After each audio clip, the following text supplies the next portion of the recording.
Students, आज की class में हम प्रीपोजिशन का अध्ययन करेंगे। प्रीपोजिशन क्या होता है, प्रीपोजिशंस कितने प्रकार के होते हैं और उन्हें कहाँ पर प्रयोग करते हैं। प्रीपोजिशन का हर एग्ज़ाम में विशेष महत्व है। कंपटीशन लेवल से लेकर के एकेडमिक और अनएकेडमिक हर जगह प्रीपोजिशन का विशेष महत्व है। हर प्रकार के एग्ज़ाम में प्रीपोजिशन से 2 नंबर के कम से कम क्वेश्चन ज़रूर पूछते हैं, ठीक है ना। तो जानते हैं प्रीपोजिशन क्या होता है, इसकी डिफिनीशन इसकी शुरुआत करते हैं। तो प्रीपोजिशन वह शब्द है जो किसी संज्ञा या सर्वनाम के पहले आकर उसका संबंध दूसरी संज्ञा या सर्वनाम से बताता है। A preposition is a word placed before a noun or pronoun to show its relation with another noun or pronoun। जानते हैं प्रीपोजिशन का स्थान कैसे होता है। तो कहते हैं प्रीपोजिशन का प्रयोग उसके ऑब्जेक्ट से पूर्व या जहाँ तक संभव हो उसके निकट ही रखना चाहिए। ऑब्जेक्ट से पूर्व या उसके निकट रखना चाहिए। मुख्य क्रिया प्रीपोजिशन तथा उसके प्रयोग नीचे दिए गए हैं। हम लोग आज जानेंगे यूज़ ऑफ इन का प्रयोग। आज हम लोग जानेंगे use of in, use of at का प्रयोग। इन का प्रयोग कहाँ पर, अक्सर हम लोग कन्फ्यूज रहते हैं कहाँ पर इन का प्रयोग करना है, कहाँ पर एट का प्रयोग करना है। इन मीन्स में होता है और एट मीन्स भी में या पर होता है। तो जानते हैं एग्जाम्पल के द्वारा समझते हैं। जैसे एग्जाम्पल हमारा लिखा हुआ है, पहला एग्जाम्पल लिखा हुआ है, पहले समझते हैं। ये पहला एग्जाम्पल कहता है या पहला नियम कहता है, बड़े शहरों, बड़े नगरों, प्रांतों और देशों के नाम से पहले हमें इन का प्रयोग करना चाहिए। इसको याद करना पड़ेगा। बड़े नगरों से पहले, प्रांतों से पहले और देशों से पहले हमको इन का प्रयोग करना चाहिए। जैसे आई लिव इन कोलकाता या यू लिव इन कोलकाता या they live in Kolkata, they live in Lucknow.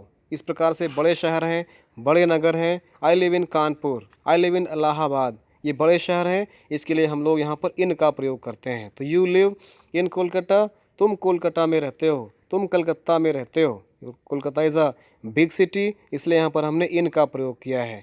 इसी प्रकार से मेरठ इज़ इन उत्तर प्रदेश, मेरठ उत्तर प्रदेश में है। तो मेरठ भी एक बड़ा शहर है, इसलिए यहाँ पर हमने प्रीपोजिशन के रूप में इन का प्रयोग किया है। कोलकाता बड़ा शहर है, इसलिए प्रीपोजिशन के रूप में हमने इन का प्रयोग किया हुआ है। दूसरा हमारा नियम कहता है, महीनों के नाम या सन से पहले भी हम लोग इन का प्रयोग करते हैं। महीनों के नाम और सन से पहले भी हम लोग इन का प्रयोग करते हैं। जैसे ही वॉज बॉर्न इन जनवरी, उसका जन्म जनवरी में हुआ था। तो जनवरी क्या है, महीनों के नाम है, तो इसके पहले भी हम लोग इन का प्रयोग करते हैं। ही वेंट टू रसिया इन 1998, वह सन 1998 में रूस गया था या रूस गया। तो यहाँ पर देखिए, यहाँ पे सन लिखा हुआ है, तो सन के पहले भी हम लोग इन का प्रयोग करते हैं। तीसरा नियम कहता है हमारा, कोई वस्तु अन्य स्थान या वस्तु के अंदर स्थित अवस्था में हो। फिर सुनिएगा, कोई वस्तु अन्य स्थान या वस्तु के अंदर स्थिर अवस्था में हो, वहाँ पर भी हम लोग इन का प्रयोग करते हैं। जैसे the principal is in the office, principal office में है। The principal is in the office, principal office में है या प्रधानाचार्य अपने दफ्तर में है। यहाँ पर देखिए, प्रिंसिपल अंदर हैं ऑफिस में, और ऑफिस क्या है, स्थिर चीज़ है, स्थिर अवस्था में बैठे हुए हैं। अंदर हैं, प्रिंसिपल अंदर हैं, लेकिन किस अवस्था में बैठे हुए हैं, स्थिर अवस्था में बैठे हुए हैं। वहाँ पर भी हम लोग इन का प्रयोग करते हैं। तो the principal is in his office, प्रधानाचार्य अपने दफ्तर में है। तो इस प्रकार से हमने जाना कि कैसे हम बड़े नगरों के लिए, प्रांतों के लिए, देशों के लिए, महीनों के नाम के लिए और ऐसी कोई चीज़ जो अंदर हो और स्थिर हो, उसके लिए भी हम लोग इन का प्रयोग करते हैं। तो स्टूडेंट्स, आइए अब जानते हैं हम लोग यूज़ ऑफ एट, एट का प्रयोग। एट का प्रयोग कहाँ पर करते हैं। एट का हिंदी अर्थ होता है में या पर। इनसे भी संबंधित चीज़ जानते हैं। छोटे नगर तथा गाँवों के नाम से पहले हम लोग एट का प्रयोग करते हैं। बड़े नगरों, बड़े प्रांतों, बड़े देशों के पहले हम लोग इन का प्रयोग करते हैं, लेकिन छोटे नगर तथा छोटे गाँव के लिए हम लोग या गाँव के लिए हम लोग एट का प्रयोग करते हैं।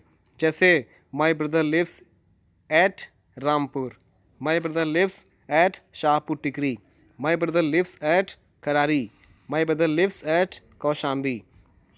तो इस प्रकार से गाँवों के लिए, छोटे शहरों के लिए या नगरों के लिए हम लोग एट का प्रयोग करते हैं। My brother lives at Rampur, मेरा भाई रामपुर में रहता है। दूसरा नियम कहता है, निश्चित समय से पूर्व, जैसे 4 बजे, 6 बजे आदि, इसके लिए भी हम लोग एट का प्रयोग करते हैं। क्या, निश्चित समय से पूर्व भी हम लोग एट का प्रयोग करते हैं। जैसे ही came to me at 6 o'clock, वह मेरे पास 6 बजे आया।